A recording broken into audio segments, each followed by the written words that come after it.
This is Jane Marie. And this is Soko. You are now listening to the Queer Ambition Podcast. The Queer Ambition Podcast is the only podcast celebrating rising LGBTQ professionals, providing advice on navigating the modern workplace, and discussing polarizing topics within the community. Now listen up. Welcome to the water cooler episode of Queer Ambition. Now, this is going to be a little different than the regular format. You know, we're not going for something as interview style. This is really just for Soko and I to talk about things that are trending, things that are going on in business, just anything that's a hot topic that we want to discuss. Now, we call this the water cooler episode because at every job, you bullshit. I mean, not every job is just about getting stuff done. Sometimes you take a break with your coworkers and you discuss things that are happening outside of work. So this is that episode. We're hoping that you enjoyed this content as well. Let us know, leave us comments. So what we're going to discuss in this episode, Soko and I, we're going to talk about Ginuwine. Is Ginuwine transphobic? I don't know. He might be. Let's see. H&M's fuck up. H&M did fuck up. No matter what anyone tells you, just listen to that to start. Yeah. Also, the Black Panther movie. Now, this is going to be huge for the Black community. And it should be huge for every community. This is a big deal. And of course, music. So my favorite music. So let's kick it off. Let's kick it off with Ginuwine. All right, this whole Ginuwine thing, like, how do you even start? The Big Brother UK? He's on Big Brother UK with the host. He's on Big Brother UK, yep. Right, and they started talking about dating and whatever. And basically the girl went to go kiss him and he dodged her. Well, prior to that too, it was kind of like a whole thing. So they were having a conversation about whether or not he would be comfortable with dating a trans woman. Mm-hmm. If he knew that she was trans, would he be comfortable? Right. And he pretty much said no. He said, no, that's not my thing. Something to that effect. And then for some reason, she kind of leaned in and grabbed him from behind and tried to kiss him. Right. Why would you try to do that? Why would you try to all right, so one thing is, I don't think Ginuwine is transphobic. Everyone has a preference. He never called her out. He never said anything like that. I felt like for a heterosexual Black man, he was as respectful as he can be in that situation for me. And just because he didn't want to kiss her doesn't mean why he got to kiss every woman that come to him? I agree. Even if he didn't know that she was a trans woman, he would still have the right to reject her advances no matter what they were. And I kind of think that's where things are getting a little bit cross for people. Now, we are both part of the queer community. We're both sitting here saying that we don't necessarily think this is an attack against the trans community. Right. But it's tough at the same time because I was talking to two of my hetero friends and I both asked them would you date a trans woman? Off the bat, no. Automatic no, right? Yeah. Because it's that trans that comes before it. And that's kind of what the woman was saying on the show. She was like, listen, I'm a woman. I'm not a trans, I'm just a woman. But if you tell a heterosexual man, if you tell anyone that is not comfortable with it, that you used to be a man, they have the right to reject you. It's hard. I mean, it's hard. But at the end of the day, everyone can have their preference. Yeah. I mean, if that's not their preference, that's not their preference. And then the climate of all the sexual misconduct, what I mean? People pushing these men, specifically pushing themselves on all these women, and everyone's crying out about it. I mean, come on, reverse the roles. It's the same thing. It's the same exact thing. This woman is trying to push herself up on him, and he said no. I read this tweet, which was perfect, talking about this whole situation. So, white privilege is Lena Dunham. How do you say her name? Lena Dunham. Yeah, white privilege is Lena Dunham attacking Odell Beckham Jr. for not being attracted to her. It's a white woman calling transphobia because Ginuwine did not want to be sexually assaulted by her. It's both of these white women being defended and both of these Black men being attacked for having the nerve to mind their own business. So, I don't know. Yeah. Yeah, I mean, it's low-key true, controversial as that tweet is. Yes. What they're saying is kind of true. He does not have to be attracted to you, boo. He does not have to kiss you. Woman, man, goat, horse, whatever you might identify as, it does not matter. He doesn't have to. Yeah. So no, I don't think Ginuwine transphobic. No, in this case, you're right. I mean, the case is closed. Ginuwine is not transphobic for rejecting someone that he does not want to interact with sexually. So like, but like, it's a deeper thing. And I know like for the trans community, this is not just about this moment or this issue, but that's to me where it gets like, you have to take it by case basis. Right. Because in this case, he's not wrong. But I get it. Like, they get rejected often. Like once a man finds out that, you know, they might have previously another type of genitalia, they're automatically like, they're pushed to the side, and that man feels like he might be gay for even interacting with her. And to me, that's where it gets fucked up. Okay, so if a heterosexual man decides to mess with a trans woman, is he gay? No. Right, he's straight because it's a woman. No, he's not. But so, and then one of my hetero friends was like, is she post-op or pre-op? Does it matter? To a man, it does. To the person you're interacting with, it might, because that conflicts with their identity. It conflicts with their sexual identity. Okay, yeah. I mean, yeah, I get it. I get that. But you can't just ask people that question. You can't ask transgendered people, are you pre-op or post-op? I feel like that's rude. I mean, like, if you're into them, you're into them, and you'll figure it out when you guys get there. Yeah, and or if they decide to bring up that conversation with you. Exactly, and you know what we're thinking, how we feel is that it shouldn't matter, but it does. For some people, it does. I mean, Black Twitter dragged Ginuwine. Let's leave. I bet his album sales went up. Twitter, they dragged him, or you think they supported him? Oh, sorry, they supported him. Okay, sorry, they supported him. Sorry, yeah.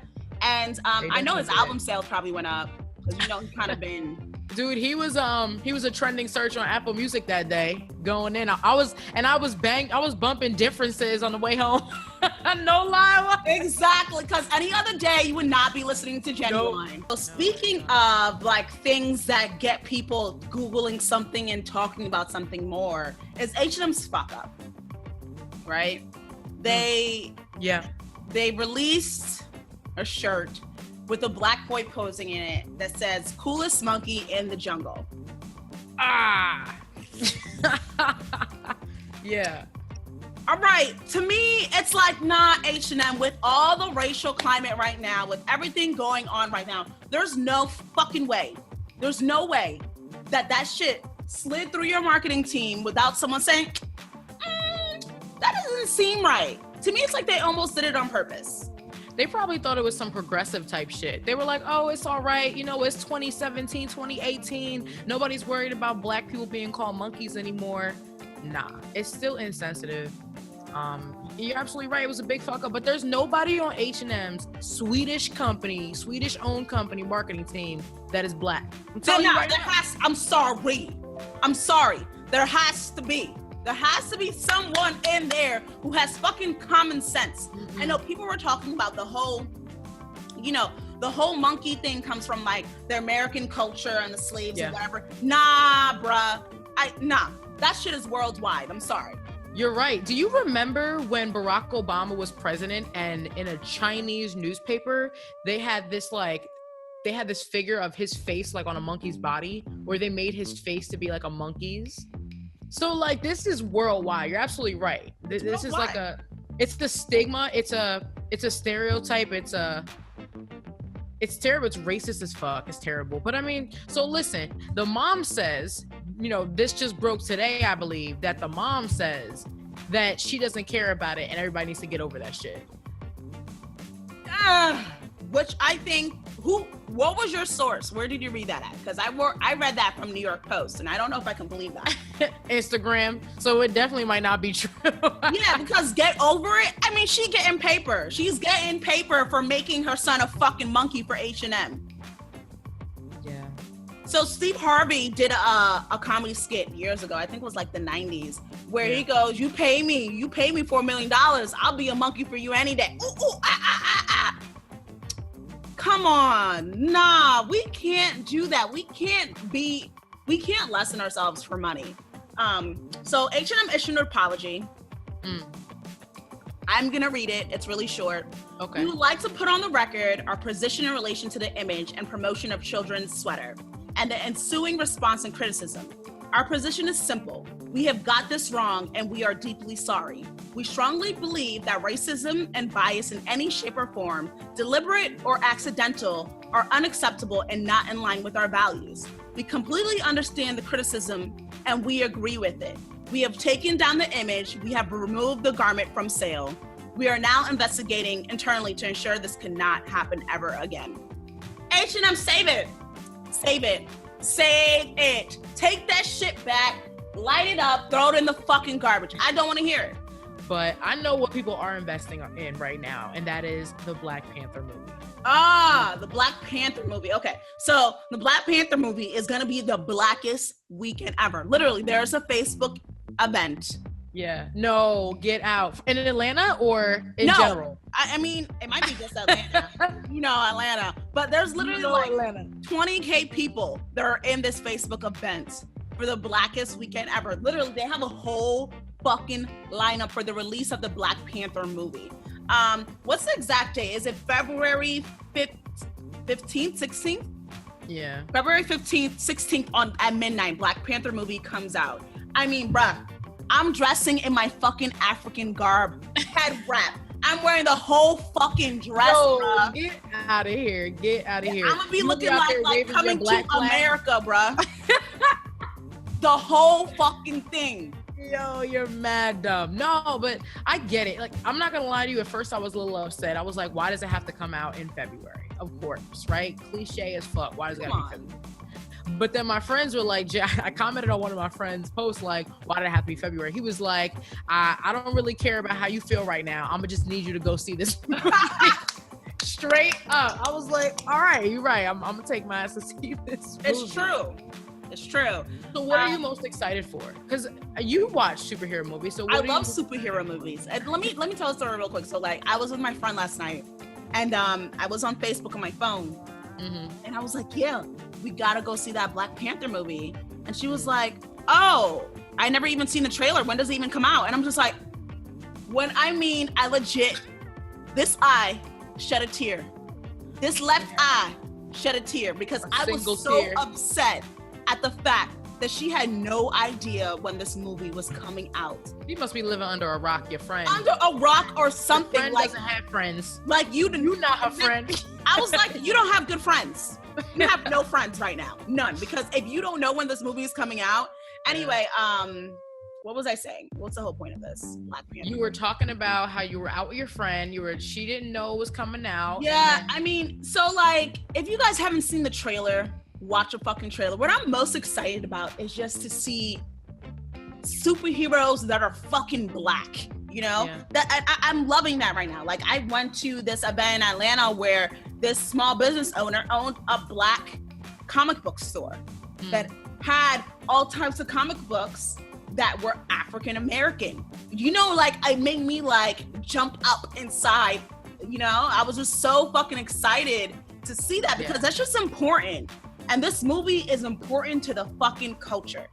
Why is like black, I want to say within like the last maybe, and maybe you can correct me if I'm wrong, like the last 3 years or so, I feel like there's like a shift in black pride. Like, people are very proud to be black, right? Like, we're interviewing this business owner, her name of her business is the Melanin Collective. Like, why is being black so celebrated now? I feel like more than ever.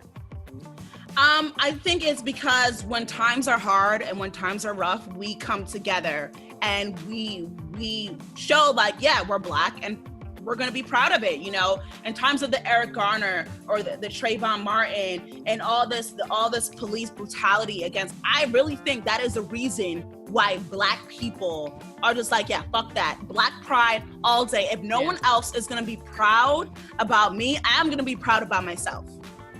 Yeah. And this Black Panther movie has dropped at a perfect time for that. So Black Panther had the biggest first day ticket pre-sales of any Marvel movie.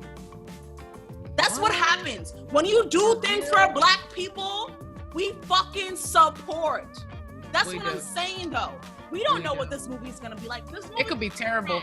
Yeah, it could be terrible. Lupita tried to buy tickets. Bitch couldn't buy tickets. She's in the fucking movie. She's in the movie. Yeah. She couldn't buy tickets. So, I don't know. I hope it's good. The trailer looks awesome. So let's move on to the music, because that's always our topic every single day. I know. I want to talk shit because I like talking shit. I want to talk shit about this Bruno Mars and Cardi B. Yeah, so how you feel about it? No, I'm gonna ask you first. How the fuck do you feel about it? It was all right. It was just all right. The song was good without Cardi. The song is good without Cardi. The verse wasn't anything, in my opinion, to speak of. But I mean, I always have to reset my thoughts on Cardi, because Cardi's not giving me bars to sit and ponder and think about life. You know what I mean? She's telling me to make money moves and shit, you know? So it's like, it was all right. That was it. I mean, all right, yeah. For me, I thought the song was very mediocre. I love Bruno Mars. Even for him, I think it was okay song.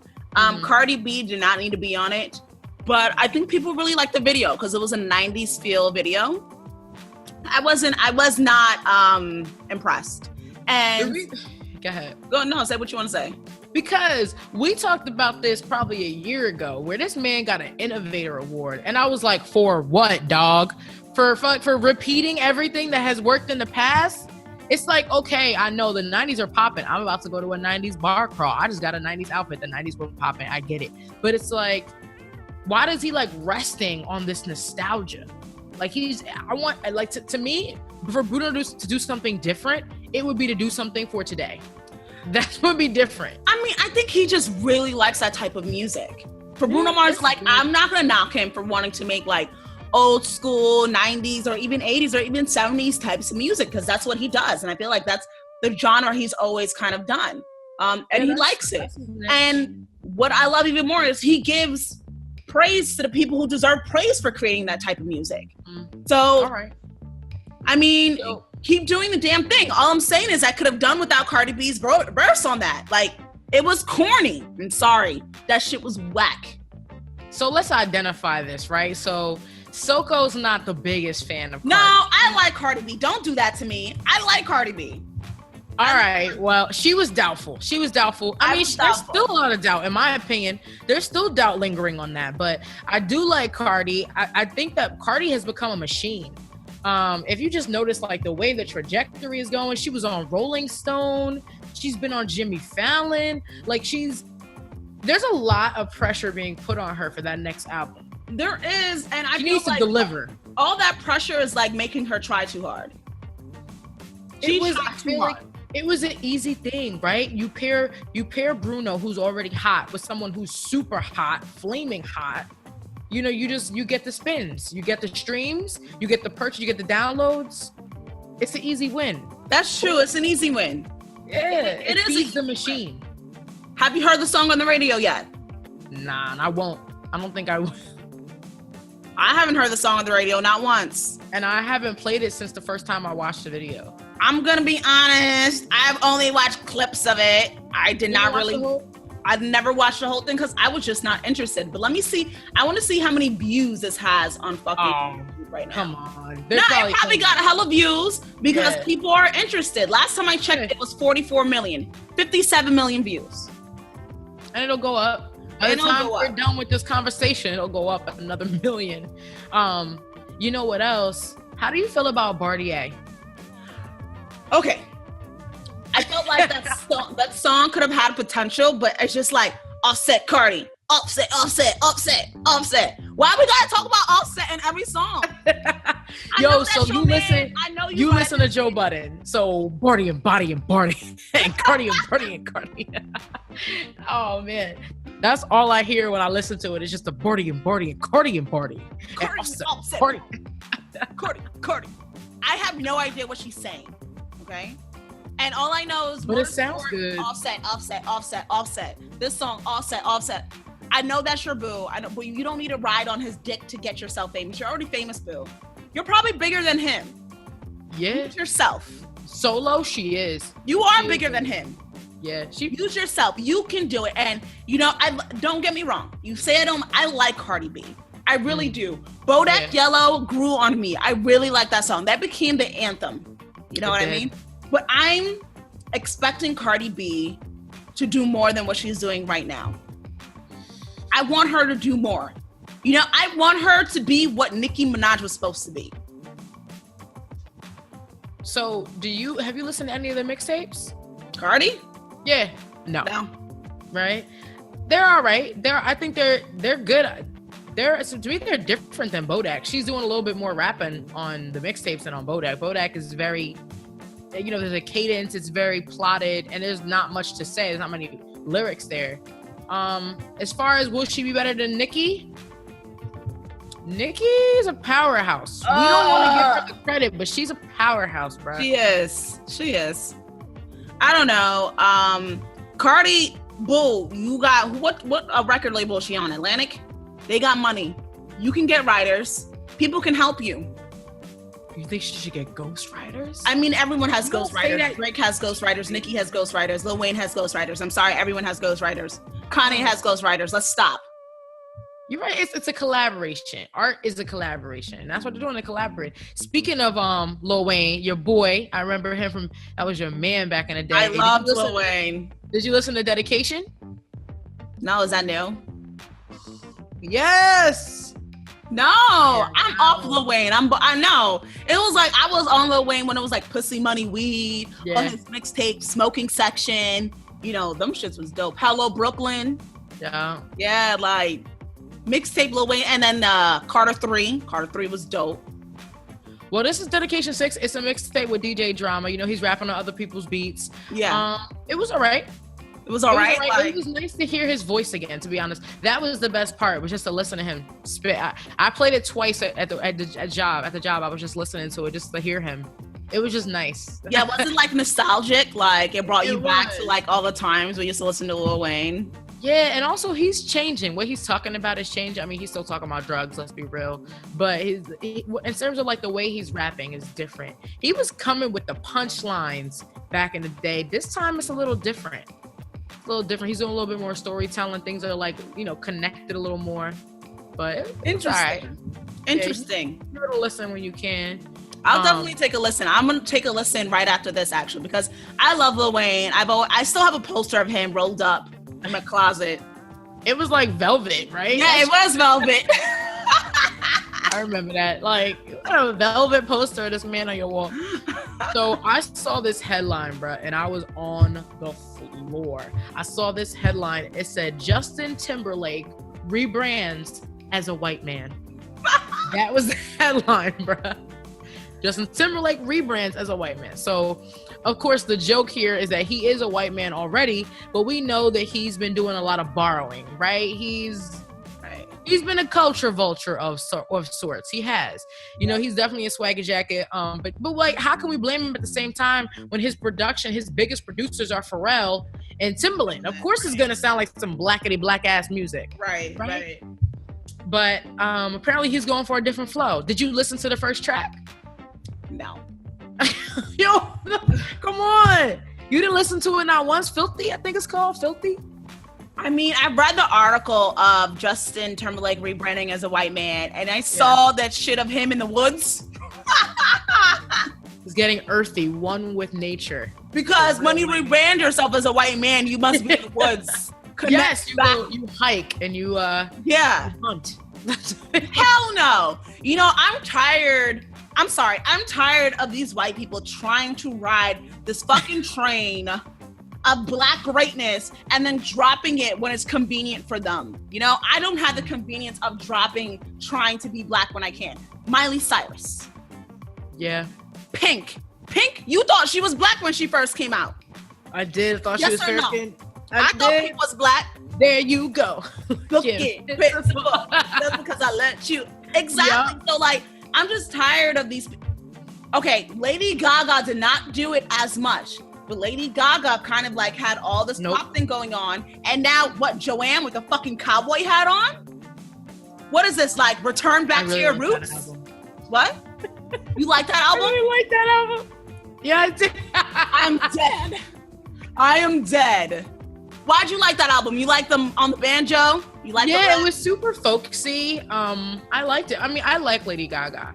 And I'm always looking for like some different sound, because the unfortunate thing is that a lot of the shit I listen to is is mumble rap. You know, that's what's popular right now. I'm listening to, you know, Travis and Migos. So like sometimes I just want the break. Yeah. Now, what's interesting about Filthy, the track by Justin Timberlake, is that it just sounds like his other shit. It sounds, you know, urban pop. So I'm wondering where's the rebrand happening? Maybe it's gonna happen later in the album and we haven't gotten to that. He's trying to pull us in with that first single. I think it was just the video. I think people saw the video and was just like, Justin, what are you doing? Why are you in the woods, bruh? With no shoes, running barefoot. Let me stop. Yo, he's so popular. You know, I don't even think he's no way he can fail. I love Justin though. I do. I've always had since NSYNC, so I can't even. I'll probably listen to it. I've listened to all his albums and I've enjoyed them thoroughly. So yeah, you're right. I mean, he's not nominated for anything. I don't think so. His album dropped him soon. So let's talk about these Grammy. Let's cap this episode off with these Grammy nominees because I want to talk about these nominees and I want to guess who's going to win each category. Can we keep track? Because I want to be able to come back and be like, all right, who really won this shit? Who do we guess? I can do that. I'm going to make some notes. If I can get the fucking thing to fucking open. This is why some websites be doing too fucking much. You be going there and they be like, hi, how can I help you? Bitch, I don't need help. I'm trying to read.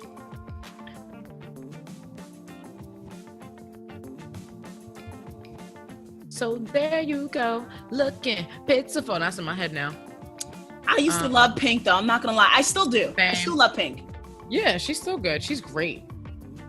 And I love how she's like an ally too. And like, apparently she's raising her kids. Fucking serious? As the 16th annual Grammy Awards nominees have officially Hold on. What the fuck? Album of the year. I don't care. Shut up. My bad. All right, number one, record of the year. Record of the year. This is the most important category. Who we got? Go ahead. We have Childish Gambino, Redbone. We have Louis Fonsi and Daddy Yankee featuring the Biebs for Despacito. Despacito. Story of OJ by Hove, of course. I'm surprised, to be honest. I agree. I am surprised by that. Okay. Kendrick Lamar, Humble. Okay. 24 Karat Magic by Bruno Mars, of course. And that rounds out record of the year. Now, who do you think? All right. One, Jay-Z bought his way, some way, somehow, to get on this fucking list. Because for his album, let's be serious, no one was rocking that shit like that for him to be on here. But if I'm going to pick, this is a good category.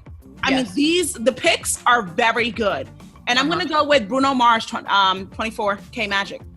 I'm going to agree with you. No, that's the funny thing. Are we going by who we think is going to win based on the way things have been, or are we going based on who we want to win? I'm going based on who I think is going to win. Okay.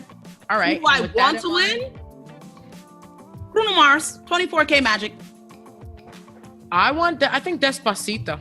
Really? No. Ever since Justin Bieber did not know the lyrics to his own fucking song that he was on, and was blah, blah, blah, blah, blah, blah. No, he does not deserve a Grammy.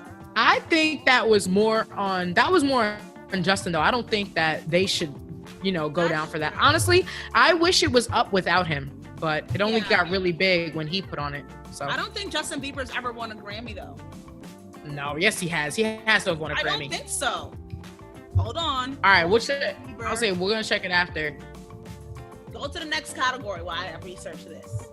All right. So, album of the year, Awaken My Love by Childish Gambino, 444 by Hove, Damn by Kendrick Lamar, Melodrama by Lorde, 24 Karat Magic by Bruno Mars. Lorde. So what do you think? Lorde. Did you hear Lorde's album? No. Lorde was fucking huge years ago. I did not hear this album. Anyway, who's gonna win this? I think Kendrick Lamar, Damn, should win it. And I think he's going to. For album of the year, huh? Yep. A lot of people were talking about this album. A lot of people love this album. I think Kendrick Lamar deserves it. Let Bruno Mars win record of the year, but this album of the year should definitely go to Kendrick. Now, I agree with you. Now, Kendrick, that was a great album, but I believe that Bruno is going to take this category. So you think he's going to take both? Yes. I think it might be the year of Bruno Mars in terms of winning records. Yes. All right, fine. Oh, and Justin Bieber just won his first Grammy last year. Yeah, I believe it. That was a great album. I still Best bump dance record. Where Are You Now? Where Are You Now? Yep. Yep. All right. Next one. Let me do the next one. I have Song of the Year. What's the difference between Record of the Year and Song of the Year? Very good question. A song is eligible if it was first released or if it first achieved prominence during the eligibility time. That's all it says. So it's a songwriters award. So Song of the Year is Songwriters Award, and Record of the Year is awarded to the artists and the producers. Okay. All right, that makes sense. Okay, Song of the Year. I mean, this is fucking repetitive. I'm getting pissed. It is. Despacito. 444. Mm-hmm. Issues. I don't know this. What's Issues? Do you know that song? No. Benny Blanco? I don't know. All right. And 1-800-273-8255. That's the song with Logic. Oh. The Suicide song? Yes. That was a good song. Yeah. And That's What I Like. That's what I like. That's what I like. Bruno again. Yeah. I don't know. Man, this is terrible. This is horrible. I don't even want to pick in this category because it's just repetitive. Skip. Best New Artist. Ooh, this is a good one. All Alicia Cara, Khalid, not DJ Khaled, Khalid, Lil Uzi Vert, Julia Michaels, or SZA. SZA. Best New Artist? Yes. When it comes to the content that they released this year and everything, yeah, definitely SZA. SZA. Best. Definitely SZA. 5. I don't care about best pop solo performance. I don't care about best pop duo. I don't care about this pop. Nope. I don't care about dance electronic music. Let's get to hip hop. Word. Rock, metal. Do you listen to metal? No. Yeah, me either. I listen to rock. But alternative. Gorillaz album is in there. I like Gorillaz album. That was a good album. Gorillaz. R&B. Best R&B performance.